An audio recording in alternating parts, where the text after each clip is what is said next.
I think it's when you go in thinking you know it all, or thinking, I'll get one over on them, or they'll never find out. I think that's when you kind of create a dynamic that is not helpful for you in the long term.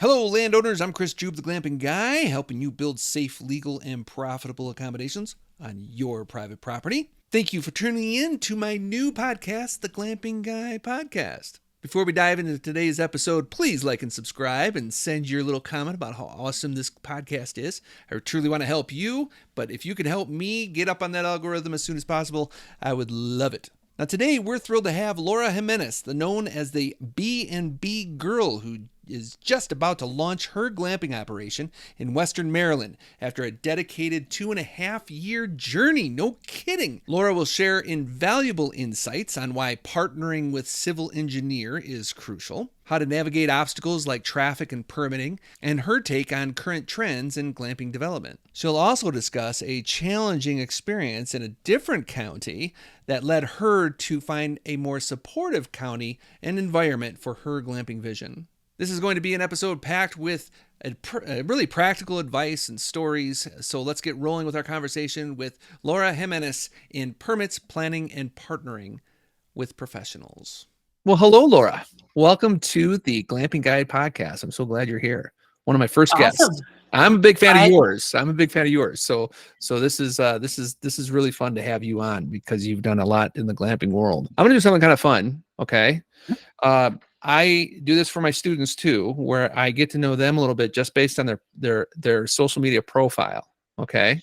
So I cut and pasted your LinkedIn profile. Okay. And LinkedIn. I plugged it into ChatGPT. Okay. Okay. You're probably thinking, oh, when's the last time I updated that? But anyway, this is what ChatGPT pumped out. And this will give our guests the opportunity to get to know you a little bit, at least what your LinkedIn profile says. And then you get to correct ChatGPT or update it live. And then that's so that way people are going to get to know you a little bit. Okay. So I'm thrilled to introduce our guest today, Laura Jimenez, right? Okay. Spot on. Oh, thank you.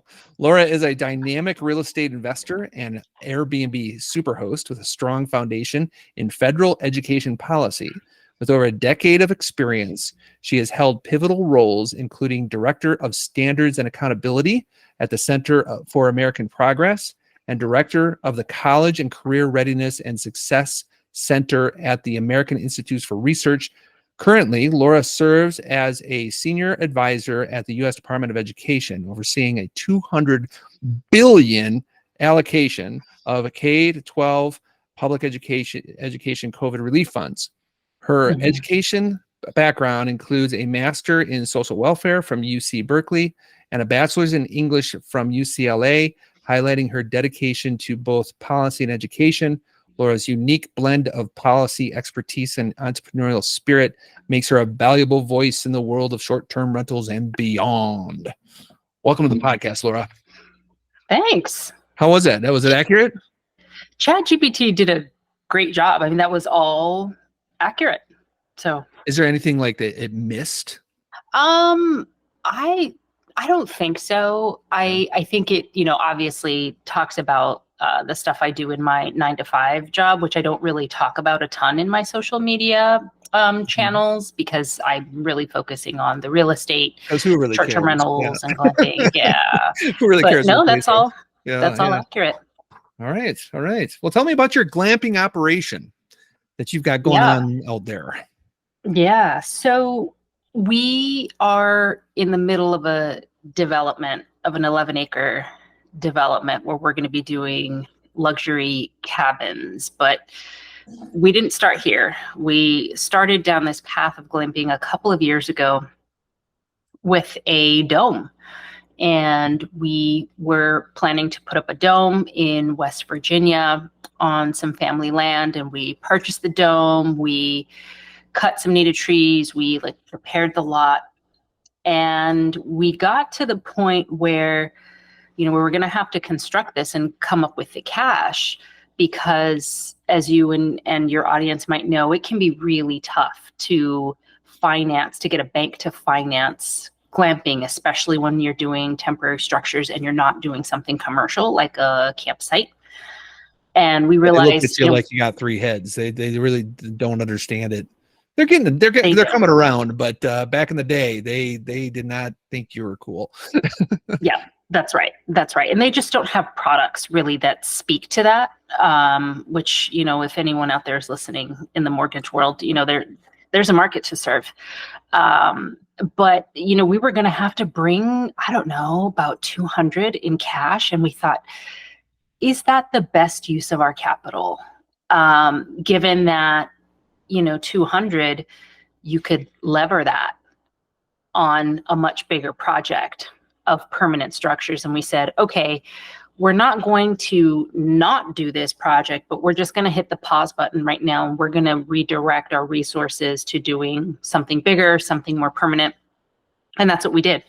So it took us a while to find the market that we did, which I'm so happy that we did. And I've actually discovered that there is actually a profile for a perfect glamping location where it's going to be welcomed. But we found our market, and we've been in that sort of like planning commission purgatory for 6-7 months, but we're now coming to, I think, a final close. So Nice. I think next month we should be getting some approvals, and hopefully we'll be able to break ground shortly thereafter. Okay. You said a perfect profile for glamping. That interests me. And then I want to ask you about those approvals. But what is your profile for a perfect glamping site? Yep. So I think that a specific kind of vacation market is really the best for glamping. Yeah. And that would be a smaller vacation market that has 2 high seasons, whether that's summer and winter, or summer and fall, what have you. Now, the other thing that I discovered is that the smaller vacation markets, they are best if they are lake towns with ski resorts. And that's because, number one, that gives you your 2 high seasons. Number 2, you have attractions there that people are coming for, right? So you've got a market. But 3, like restaurants and festivities and fairs and stuff. Yeah. Fun zones and whatever that caters to that market. 3, you have an ecosystem of regulations, of vendors, of other businesses that support a short-term rental operation. And what also I found is that the regulations, even though we've been in planning commission purgatory for 6 months, they're friendly. Yeah. Short-term rentals aren't going to be outlawed anytime soon. They are much more willing and open to get to yes. So that, in my mind, is the perfect type of glamping community profile. Yeah, I find the same thing. But there's a fear out there that says, oh, these planners and building people, they're just out to get you and not to shut you down and stuff. I have yet to find one that really truly wants to shut me down. Right. And I like to say, I've had some crabby ones, and so some that don't really understand and stuff, but they're are they actually out to ruin your life? And that's a big no. I haven't yet to find one. And I hear kind of horror stories out there that people tend to shuffle around, but I kind of doubt the truth of it, because I haven't found that.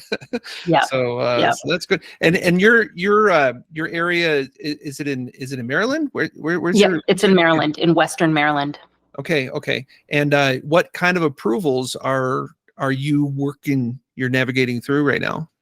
Yes. So we also got really lucky. And you're in the right place when everything just kind of falls into place. But we got a referral to a great realtor from our existing great realtor when we realized the first community we started in just wasn't going to work, because it was that sort of like no type of context from the local lawmaker. So we got a referral to a great realtor who then found us an off-market deal. And the off-market deal was to partition off 11 acres from 245 acres. So what we're doing now is it's kind of 2 things. One, The land is it's on a kind of a road.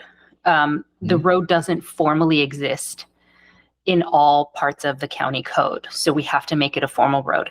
Because we're making it a formal road, that qualifies it as a major subdivision. So we had to get a road plan, had to get that reviewed by a third-party engineer, and then that's has to get bonded, and then we go before the Planning Commission in September. But prior to that, this month, we had to apply for a road slope waiver because it's a little steep. It's a little more steep than they usually approve, but they went ahead and approved us for the waiver. They're just going to require us to pave it. So now once we get this road plan and the bond before them, we should be able to get the plat approved, and we can kind of go on our merry way. So you said it was not a road, or now it's becoming a road, and so it's a dirt road. I take it's not paved, right? It was a dirt road, not paved.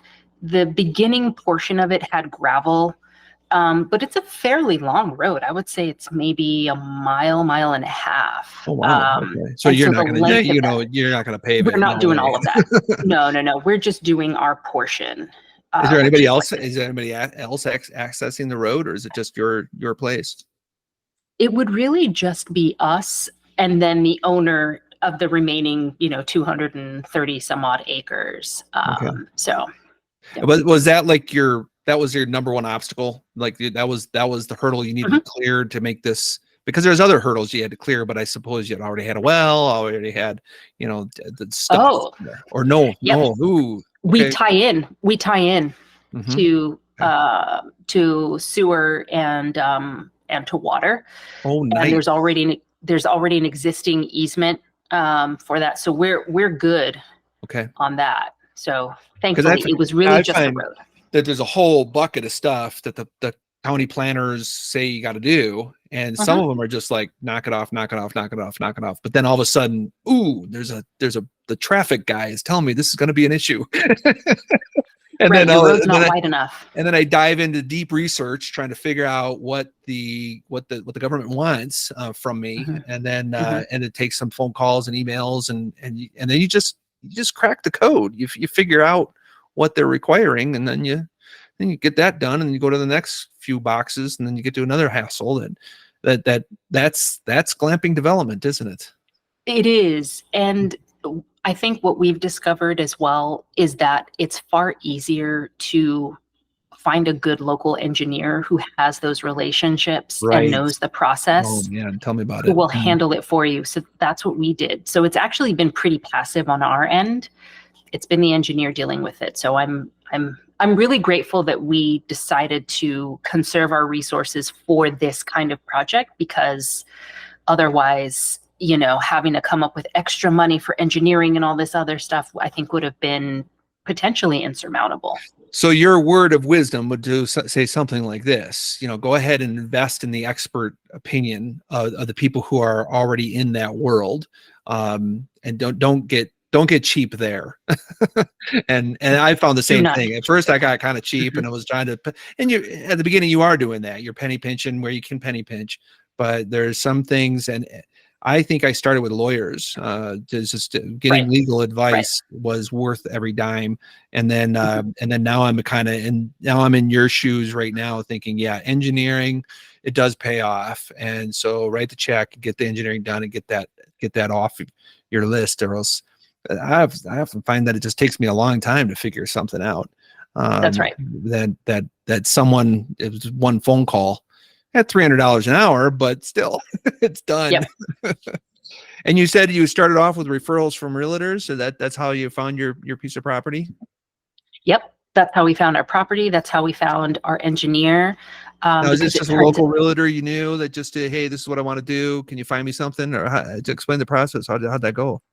Yeah. So we originally started where we live, which is in Frederick County in Maryland. And we had a great commercial and land realtor who was helping us. And after maybe about the third or fourth property where it just wasn't going to work, we said, you know what? Let's hit pause on this county. Let's look around. So he referred us to someone like him, meaning who knew commercial, who knew land. Yeah. And that person works at the biggest real estate agency in the town. And the seller who is partitioning off the land, selling it to us, he owns that real estate agency. So he's a developer, so he's incredibly well connected. So that would be my other piece of wisdom is wherever you go, make sure that you find out who the best commercial or land realtor is, because that person is going to have the network that you need. Amen to that. I found like the chamber. Do you get into the chamber of commerce or any kind of business networking? I found that to be gold mine, because when you don't know anybody, and there's tons of realtors in the chamber of commerce. I think half of it is all realtors, but then you figure out who really knows. This isn't me interviewing you, but boy, if you were interviewing me, I could go on and on about how these realtors have been good. Yeah, I'm selling an RV I just got through a realtor. He heard of what I'm doing. They all think we're the coolest people in the chamber, right? It's like we're the cool kids of the block. It spices up their world of realty, and so I think it's wonderful what you're getting connected. That's another word of wisdom from Laura Jimenez, says get connected. Yes. All right. Don't do this on your own. Yeah. So now you're wrapping up the planning and you're actually closing on the property. So you don't quite have the title in your name yet. Okay. Correct. And so what kind of processes did you go through there to and you're almost done, but I suppose there's a whole trail of stuff that you've been doing to get to that point. What's that kind of process? Well, like I said, we have the engineer, so thankfully that person has been doing most of it. But essentially, it was a lot of conversations with the county to understand.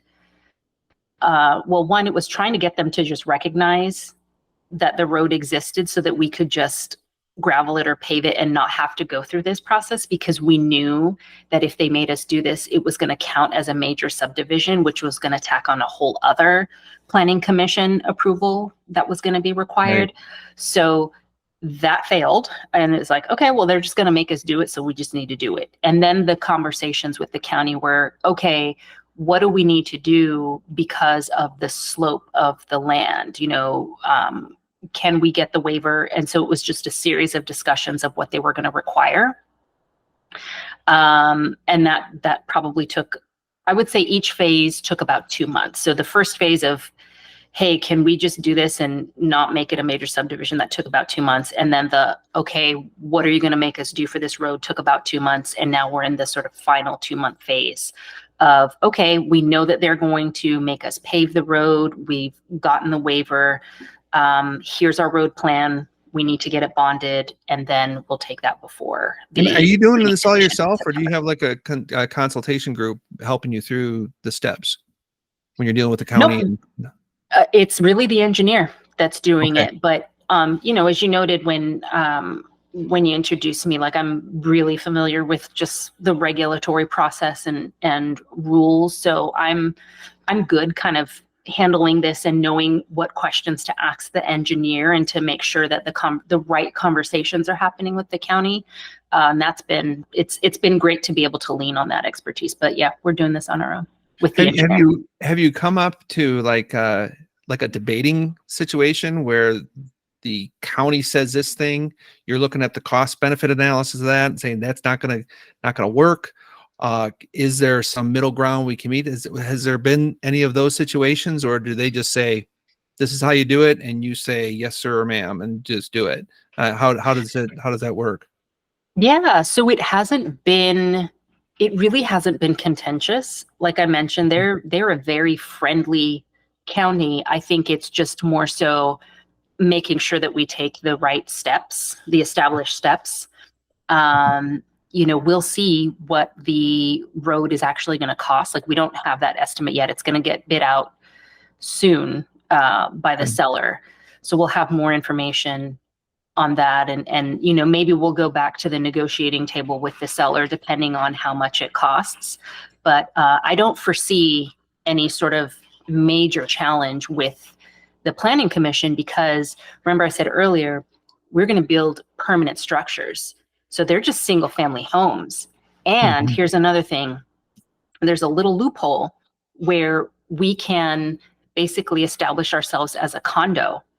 So we can forego the 1 acre minimum lot size per single family home requirement as a condo. So we're just going to build them in a concentrated area so we can have all of our infrastructure located there, and we don't have to spread it out and pay to have it, so far out. So that would be another gem that I would leave with folks, is to identify what type of classifications are available to you as you establish your glamping site. Like, does it have to be a campsite? Can you do a condo? Or is there something else that's available to you? Yeah, or bed and breakfasts, or it's some sort of, maybe there's some short-term rental verbiage in your code that Mhm. yeah, figuring out where you fit. My Mhm. lawyer said you're a round peg trying to fit in a square hole, and that you got to figure out how to do that. And the planners sometimes don't really know. So guide them into that.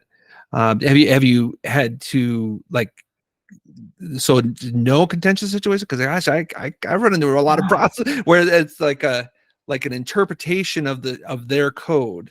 Mhm. They will at first tell you their interpretation, and then Mhm. sometimes I'm looking over the shoulder and going, I don't quite read it that way. And Mhm. then I've found myself in those kinds of situations. Have you encountered that at all? I have in Frederick County, which is why we ultimately left. So one of the big issues that we found in Frederick County was that on paper, you could create a campsite, or what they called a rustic retreat. But how they Okay. interpreted their regs for those, for a campsite, it had to be temporary structures and you couldn't have kitchens or bathrooms in them. Bummer. So, Okay. yeah. So you couldn't, if you wanted to be a campsite, you would have to do like truly temporary tents. And they would make us tie it down, but we couldn't put them on permanent decks. So we said, okay, well, that's not quite our vision. So they had another classification called a rustic retreat, where you could do more permanent buildings. And we're like, great, we'll do this. But they said that the rustic retreat required you to provide or have some sort of like educational component. And we were like, what? So what they really intended it for is for like Yeah. corporate retreats. If you wanted to establish like a corporate retreat center, that's what that was for. So there was no classification, and it wouldn't fit a bed and breakfast because you had to serve food. So Okay. there was just no place where we could fit. So I think that was not quite an insurmountable challenge, because as we talked with the health department, we figured out ways where we could have the tents designated as a structure, but not a permanent residence. Like if we had a common roof over them, like just weird things like that. And it's like, okay, well, we think we could make it work. And then we came up against a somewhat new regulation where you couldn't develop on any grade above 25%. And well, if you know anything about Western Maryland, it's Appalachia. There are mountains here. Mm, And like available land isn't flat, it's all hilly. So with okay. that, and with all of the other restrictions around the type of structures, we were just like, nah. Okay. Which is why we left, right? And we went to this other county where it's like, oh, great, you're welcoming. You understand that, like, we're happy to work with you on what your requirements are, but just like give us a Yeah. little leeway here. Yeah. Work with me. Work with me here. Mm-hmm. Now you said you're going to the planning commission. Are you going all the way to a commissioner, like voting, like elected officials, or is this purely administrative that you're working with the town? No, it's administrative. And like I said, because we're doing a condo association and we're doing permanent structures, we're not gonna have to go before them to get any additional approvals. Like we'll run the site plan by them, but they're single family residences. So Okay. That's yeah. interesting. Yeah. Yeah, wait till you get to the planning committee or anyway. Wow, that's now let me dial back here. That was great information you gave, Laura. I bet you my audience is gonna really dig deep into it. But how about your your inspiration for all of this? Because it's a lot of work. Well, let me say this: you're into education. That's really where I think I jive with you so much, is because we both care to teach people about things that other people don't know about. And Yeah. so I was an English teacher, and you're in the Department of Education, and so Hmm. there's something to that about your origins and just getting into such an entrepreneurial uh, world of Airbnb and short-term rentals and now glamping. Hmm. Give me some context there. What's the real Laura here in the background? Yeah, that's a really good question. So I would say that I was intrigued for a really long time around real estate investing, but I was just scared. I had a couple of people around me doing it, encouraging me, but I thought, I don't have enough money, or I don't know how to do this. It will take too much time. All of the typical excuses you hear from people. And so I sat and I did nothing for a really long time. But thankfully, in 2010, I bought my first home. And that was like right when the boom was starting to happen. Sold it in 2016 and walked away with a lot of money. And I was like, oh, this is what people are talking. This is the power of real estate. Mm-hmm. The idea. So I still didn't buy an investment property yet. I bought another home, but my circumstances at the time, I ended up having 2 empty rooms in that home. And it was like, well, let me just try it. So I rented one out to someone I knew, and I put the other one on Airbnb. And I had a fantastic experience. Like the guests were great, really respectful. And that's really kind of when the bug hit me. And this would have been, I think, 2017, 2018, around that period of time. And then my next move was like, okay, I'm going to buy a property. So I bought a duplex, and we fixed it up ourselves for the most part. We did have some help for some of the big stuff, but lived in one unit, rented out the other on Airbnb, bought another duplex the next year, Airbnb those through a partnership. And then, yeah, we moved into sort of the glamping phase. And I would say this phase it's just taken a really long time to get to this point. Like, I think we've been working on this for 2 going on 3 years, but in all honesty, that's just how real estate development works. And that's how glamping development works in particular, because it is so new and so different. Right, right. And it's big too. I mean, if you think about it, Mhm. you're going to have what, 4 units on your property that you're planning right now, or how many units? We're going to have 10. 10 units. So that's, Yeah. compare that to somebody who owns 10 Airbnbs all over town, these little townhomes and or even a number of rooms in different properties. Having a glamping operation where people come and stay on your property, that's a big deal. And Yeah. you're doing it. So your progress and growth was from homeowner to house hacker to Mhm. property and duplex, and you did another one of those, and now you're going into glamping. Yeah. That's a great progress. Do you consider yourself wealthy and the new rich? No, I mean, I still need my 9 to 5. Okay. And I think too that it's important, because we're in this growth phase, that I want to be bankable. So Mm, I'm not in any rush to leave a steady paycheck, yeah. because we want to be able to easily get loans and grow and expand. So Mm-hmm, mm-hmm. that's where we're at for now. But we'll Now, see. I'd love to be able to retire in about 5 years. sweet, sweet. And you're relatively young. You're like in your early 20s or something, right? No, you don't have Sure. to reveal your age. Um, now you're taking on some leadership in the glamping world, much like me. I mean, Mhm. we met each other. We're about neck and neck with YouTube visitors and things like that. I think we met each other in the host camp community, Yep. Robert Basolo's community, and glamping is just something. There's so much to learn from glamping. It's not hard. Mhm. There's not a lot of competition in the learning group of glamping. But Mhm. you can see some trends and some directions that things are going, uh, Hmm. and I'd like to get your perspective on that. On Hmm. what are the trends? What's the stuff that's happening in the glamping world that other glampers or aspiring glampers would like to know? Hmm. I would say I think the days of people talking about throwing up a tent somewhere and just trying it out are waning. I think people are learning that like you really can't do that for very long. Mhm. You're going to be spending a lot of money to get something up and running, and it's probably going to be operational maybe for a year, two if you're lucky. So I think people seem to be a bit more willing to just go down the more permanent and like approved path, but they don't really know where to start, which is where I think, the education that you and I bring is really helpful. Um, I would say I'm also hearing about people wanting to go bigger sooner, which I also think is the right move.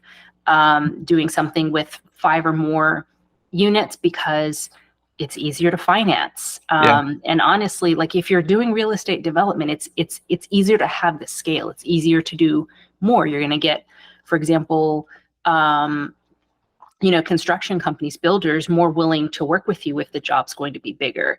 So there's a number of reasons why doing something a little bit bigger than one unit, but not quite, 20 or 30. I mean, you're doing real big stuff. Well, Um, on the size, that's just the growth of the size that you just mentioned. We learned a lot because of my original property. I applied for 8 units on my first special use, and I thought, "Ooh, man, are they going to approve that many?" And my second property, by the time I got my second property, we went for that, and we got 24 units on it, and it approved administratively. So it's kind mhm, of like I was being too reserved in the mhm, beginning, and mhm. now I'm more aggressive. Much like a developer. I'm looking at a piece Yeah. of property and trying to maximize the opportunity of that property, and Yep. that's it seems like that's what you've learned too is go for the gusto, make Yep. this awesome. Yep. I mean, you have to do it anyway, right? Whether you're going for 8 units or 24, you have to go through the same steps. So why not make it worth your while and go for something bigger where your cash flow is going to be there? Exactly, exactly. No kidding, no kidding. And then do you see your teaching background actually complementing your glamping ambitions? Yes, I would say it certainly does. But I would also say that my background in laws and regulations is really the foundation of it all, Okay. because it allows me to. I mean, I know what I'm talking about, right?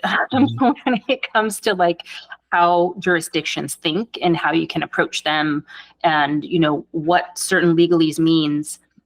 So that's, I think, been an incredible foundation. But I think it also has instilled in me a confidence Mm. that I know that I can go through this process, and I know there are going to be roadblocks, but I know you can surmount them as long as you're willing to work with your local lawmakers. Like you can make progress. I think it's when you go in thinking you know it all, or thinking I'll get one over on them, or they'll never find out. I think that's when you kind of create a dynamic that is not helpful for you in the long term. Yeah, they can sniff you out. They've been around the block a few times. They know when a contractor is trying to pull one over the building department or something like that. I've learned just be as transparent and honest as possible. And if they ding you on something, well, get undinged. Figure Hmm. out how to get compliant and get right. Nothing's really impossible in this development world, and it's actually quite exciting if you embrace it that way. Well, what personal advice would you give landowners looking to start their own glamping operation? Well, you already gave some advice, but anything else that we've left, any rock we've left unturned? I would dig a little more into what's potentially possible. So you do the ADU strategy, which I think is super creative. Um, is there a way that you could further subdivide your existing property to create a new lot, that you could, rezone or develop as its current zone? Just think about what those different regulatory strategies could be, and talk to a civil engineer, because they're going to know, they're going to have seen a whole heck of a lot of development and know what the different angles are, and they're going to have, I think, the best advice. That's the person in the phone book you should call and talk to, maybe a couple, and figure out, get them on your side as far as That's right. a civil engineer. Once you have them on your side, then they're the ones calling the regulatory departments and getting the details done. I found that too. Actually, Laura, I found that kind of late in the game. This last year of development has been clinging to a civil engineer and making him our guy. And he's the one who calls the health department. The health department was one that I had particular problems with this last time. And he made everything right.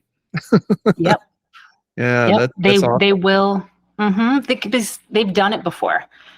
And they've got the relationships, they've got the expertise. So pay for it. This is one of those issues where money can solve the problem. 10 out of 10, do it every time. Amen to that. That's a money does talk when it comes to getting that done. Okay.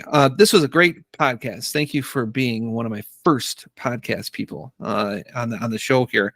And but you have a platform yourself. I'd like you to share with everybody where people can find out more about Laura. Yeah, absolutely. So I've got a couple of platforms. On YouTube, you can find me at Airbnb Girl Laura. And I've also got a website, bnbgirllaura.com. And I've got a free training on there, the 7 biggest mistakes that entrepreneurs make when starting a glamp site, that I think could be really insightful for folks. Awesome. Well, thank you, Laura. This is wonderful. And we will hopefully visit each other someday at some big event for glamping. Hope to meet you in person. But it's been nice getting to know you online and in the host camp group, and we'll just keep following each other. Yeah, great getting to know you as well. And I'm going to have you on my channel very soon. So let's schedule that. A collab is in the works. Okay. Thanks, Laura. You take care. You're welcome. All right. Bye-bye. And that wraps up our conversation with Laura Jimenez, the B&B girl. I hope you found her insights invaluable, particularly about the importance of finding the right partners and navigating through the permitting process. If you're considering starting and expanding your own glamping operation, remember Laura's advice.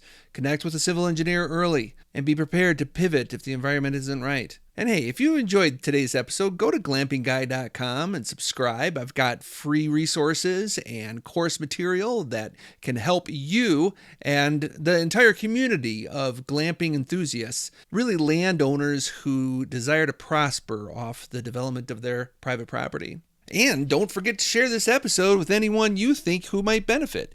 Stay tuned for more episodes as we explore what it takes to build safe, legal, and profitable glamping accommodations on your private property. Until next time, I'm Chris Jube, the Glamping Guy. You take care.